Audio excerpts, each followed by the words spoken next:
I suppose the uniting theme in this session is the unity of policymaking and scholarship. Since we have with us somebody who is not addressing Anglo-Saxon scholarship, unless you want to subsume Dutch scholarship under Anglo-Saxon. We have three great speakers, Dr. Rashid Khalidi, Dr. Bshara Domani, and Dr. Lex Stackenberg, who will address this theme. One of the frames that have been informing Anglo-Saxon scholarship is biblical studies and the notion of the Holy Land, which Bshara Domani will start by addressing. And since the 19th century, this biblical frame has been pivotal in energizing an army of philologists, archaeologists, ethnographers, and archaeologists. One of the moments in this unity of scholarly activity and policy making has been the formation of the Palestine Exploration Fund. Don't worry, I'm not going to go over it. But the work of the fund, particularly the work of Wilson and Conder, has been very important in combining these four disciplines, philology, archaeology, ethnography, and biblical studies, in leading to very important contributions to British imperial policies in the Middle East. Some of the work has been consciously coordinated with policymakers in London, and some of it involved innocent people who thought they were doing this enchanted scholarship. And I think the two of the speakers will address this issue. And of course, the other pivotal moment in which this unity of scholarship and policymaking evolved was in the early century, when, after the war, when the Balfour Declaration was formulated within a frame of philo-Semites, people who thought that Palestine belongs to the Jews, and anti-Semites who wanted to get rid of the Jews in a home of their own. And their work was actually also framed by much of the Orientalist scholarship that Anglo-Saxons was involved. One theme that might be interesting to look at in the frame is how the term Anglo-Saxon unites British, particularly English and Scottish scholarship, with North American scholarship in this. I don't know to what extent the speakers will do. But without further ado, I will introduce Professor Bshara Domani, who I had the privilege of being associated with during his period of teaching at Birzeit University and later at Berkeley, UC Berkeley, where he's teaching now. Bshara is the author of Rediscovering Palestine, Merchants and Peasants in Jabal Nablus, 17 to 19, and editor of Family History in the Middle East, Household Property and Gender, and Academic Freedom After September 11th. Please. Shukran Salim. I'm amazed to see so many of you here. It's been a very long day. وبما انه النهار كان كتير طويل عليكم رح نحاول نختصر. بس انا مثل سليم قال بدنا نحكي نتكلم باللغه العربيه الانجليزيه فمعذره. I thank the Lebanese Ministry of Culture and the Institute for Palestine Studies for this opportunity, especially the Institute for Palestine Studies, an institution that has contributed more than any other institution of its kind to shaping the narrative of who the Palestinians are, their history, and their current conditions. And this is a theme I'll be coming back to at the end of this lecture, talk. Let me begin with some qualifying remarks. Rashid Khalidi and I agreed on a division of labor. I'll be talking about writings on Palestine before 1948, and specifically the works, for the most part, of historians.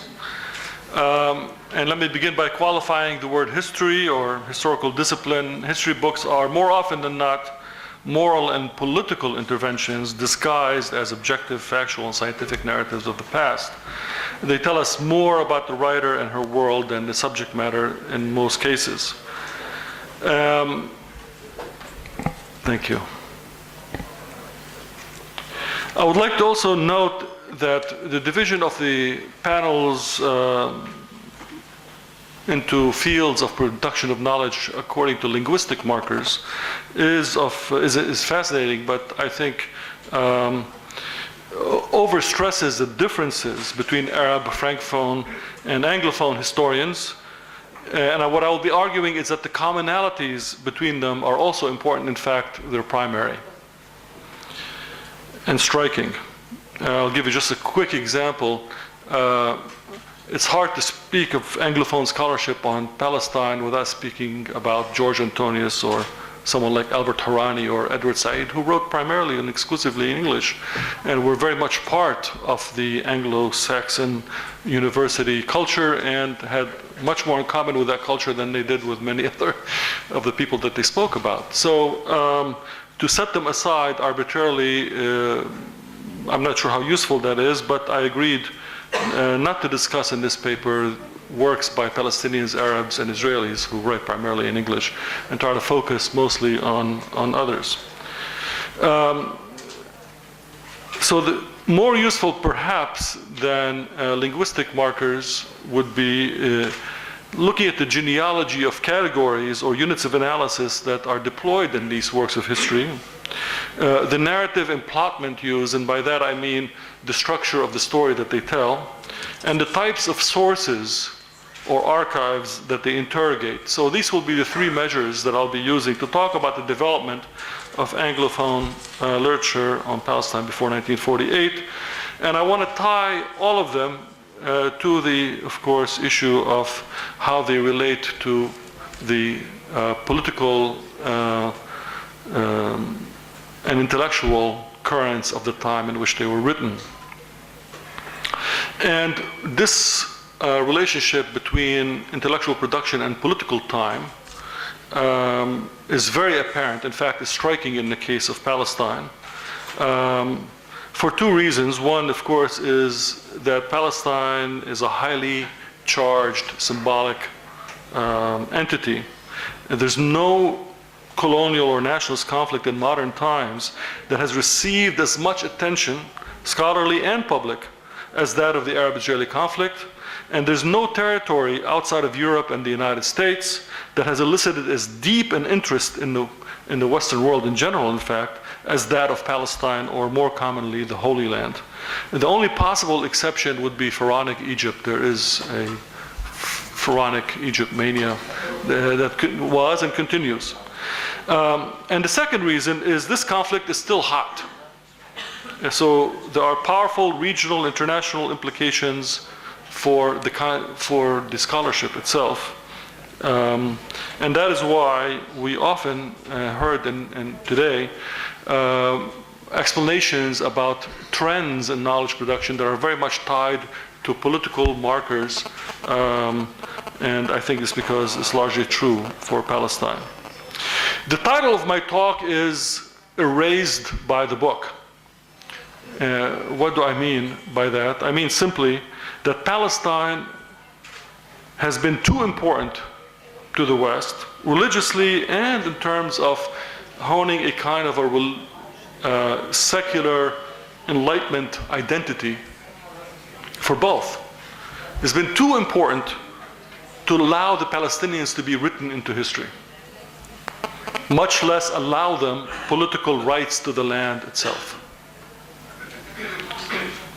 The intense concern in these writings with the land and the conflict over it stands in stark contrast to the silence regarding the people who live in it.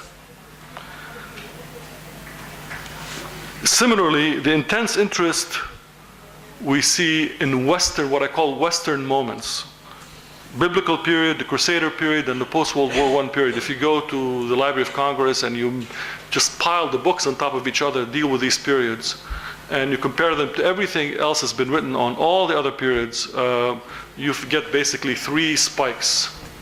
And there's very little on anything else. And as a matter of course, there's great emphasis on outside forces as being the forces that create history with a capital H, that our causality is tied to an external force, and the people who live in that land are not written into history because they are felt to be completely inconsequential in terms of what they do. So much of what's been written on Palestine and Arab-Israeli conflict really is more revealing of Western religious imagination, of Western political interest and cultural dynamics than about the history of the Palestinians or even of Palestine itself. So despite the prolific output of books, there is a real poverty of knowledge and a remarkable narrowness of focus. Now these comments, of course, are overly general. They gloss over some important exceptions, and they don't take into account exciting new trends in the last generation in knowledge production about Palestine and the Palestinians, and I'll get to that later. Let me begin by saying that if we just step back and paint with a very broad brush, three major shifts, I would argue, can be seen in the frameworks of analysis used, in the vocabulary employed, and in the sources that are interrogated. And these shifts are as follows. The Holy Land, period, the state or / Palestine, period, and the society / Palestinians, period. This has been the move over the last 100, 200 years. The foundational moment for all modern writings on Palestine is the discovery of a religio-territorial space called the Holy Land in the 18th and 19th century. The invention of the Holy Land is really a product of a marriage between faith in the Bible as the ultimate truth and faith or belief in modern scientific methods of knowledge production, which sought to translate the religious faith into precise units of measurement. Precise units of measurement. In this process, the marriage produced new disciplines such as archaeology and biblical geography. In fact, the mandates of the boundaries of Mandate Palestine were shaped directly by the way these disciplines traced where Christ walked. The spatial boundaries drawn by biblical geographers, especially Adam Smith, were used by the British to draw the boundaries of Palestine. And in fact, the idea of the Holy Land still has a very firm, strong hold on the public imagination. But more importantly, the invention of the Holy Land produced a hegemonic discourse that became commonly shared and accepted by all the big ideologies that followed later. Orientalism is an important foundational moment for nationalist discourses, both Zionist and Palestinian, and for Islamist ones as well.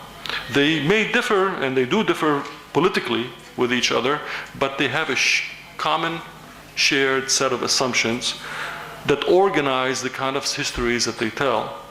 And these assumptions are based on three really crude binaries: active versus passive, internal versus external, and modern versus traditional, and they consider there's a rupture between them that comes at the point of Western intervention, mostly seen as, in the case of Palestine, as happening either in 1882 or, for historians, 1831, 1882 being the official date of the first European Zionist settlements in Palestine, and 1831 being the date of the Egyptian invasion, the assumption being that they brought with them, of course, the rupture caused by Napoleon and his invasion of Egypt in 1798.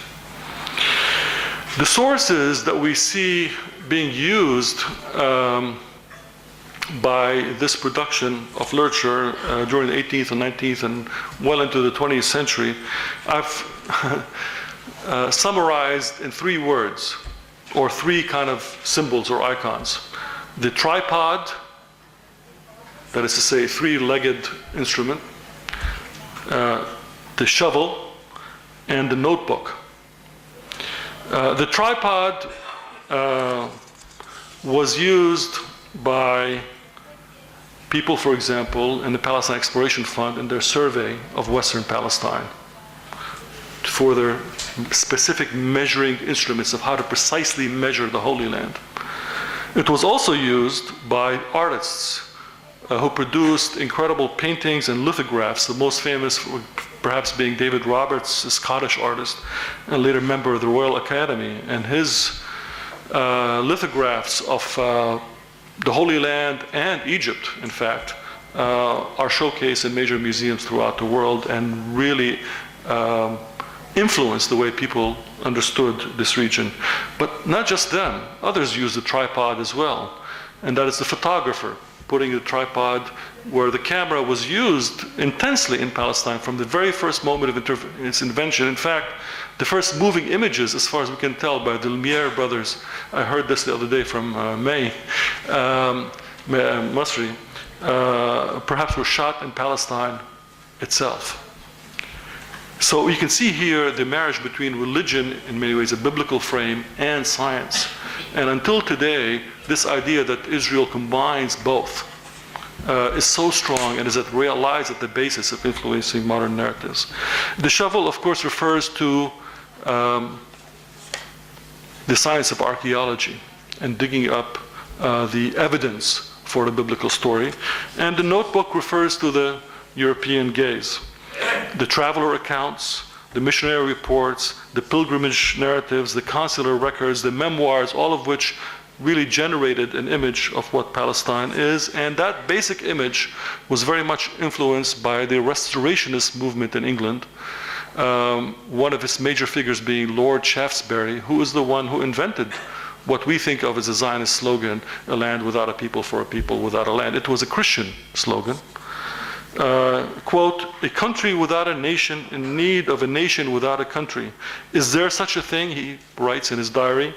To be sure there is, the ancient and rightful lords of the soil, the Jews. The idea of the Palestine Exploration Fund, and in 1865, James Finn, the British consular in Jerusalem and a leading restorationist who established the Palestine Exploration Fund, he said, quote, for the purpose of encouraging scientific exploration, archaeological research, and the cartographic mapping of the Holy Land, it offers advice and financial support to encourage Jews to immigrate to Palestine and form agricultural colonies. So the two came together. The state, the shift to the state as a unit of analysis, as opposed to the Bible, took place really beginning in the 1920s and went very strongly until the 1970s. Historical writings for this period really pondered the dilemma or the dilemmas of nationalist assertions on the one hand and colonial patrimony, all at a time of diminishing European power. History was essentially political narratives situated in the larger context of the demise of empires and the explosive rise in the number of states. Right after World War I, there was an enormous number of states that came into existence. Of course, genocide and the devastations of World War II, and the growing popularity of the idea that the right to self-determination applies to non-whites as well. And here you can see Palestinians asserting themselves from a period of being completely erased by the book to a time when they are becoming a nuisance. They're becoming obstacles in the way of state formation.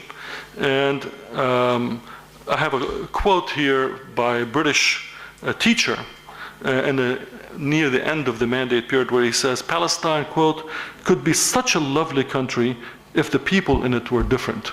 So now there is this sense that, well, perhaps the population may be considered a people, not just a collection of individuals who are part of nature.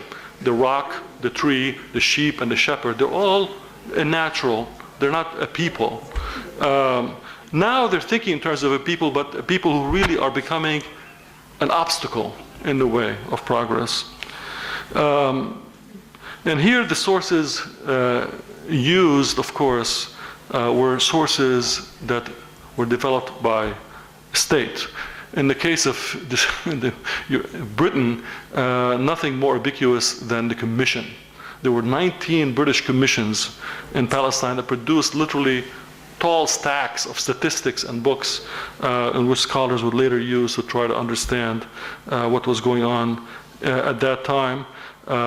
One of the British officers quipped, Palestine is a land of committees, not a land of milk and honey. Now,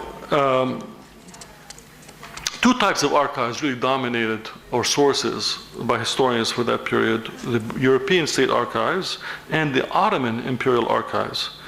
And all of them were based on three constellations of practices. The first was counting. Population census, conscription ledgers, taxation rolls, imports, exports, and other so-called considered hard data that historians became very reliant on. Another constellation of practices was that of administration. And here, of course, underlying all of this is the idea that the state is an engineer. And the state is the one that produces modernity and progress. It's the culmination of the era of the Enlightenment. New institutions such as municipality councils, new schools and military academies, new forms of communication and transportation, all of which produced paperwork by the kilo. They formed the backbone of modernization type narratives written at that time. And the third constellation of practices is the fabrication of property and notions of right, such as, for example, the codification of Islamic law under the Ottomans in the form of the Majalla in 1870s, or the Ottoman land law of 1858, and so on and so forth. A third stage we can think of, by the way, everything in this conference and in most such lectures always goes in threes. There's always three stages or three explanations. And this one is no different. The third is a shift towards society, and specifically the Palestinians as an object of interest of historians for the first time, really. And we see that happening, again, with some important exceptions, really in the 1970s and the 1980s.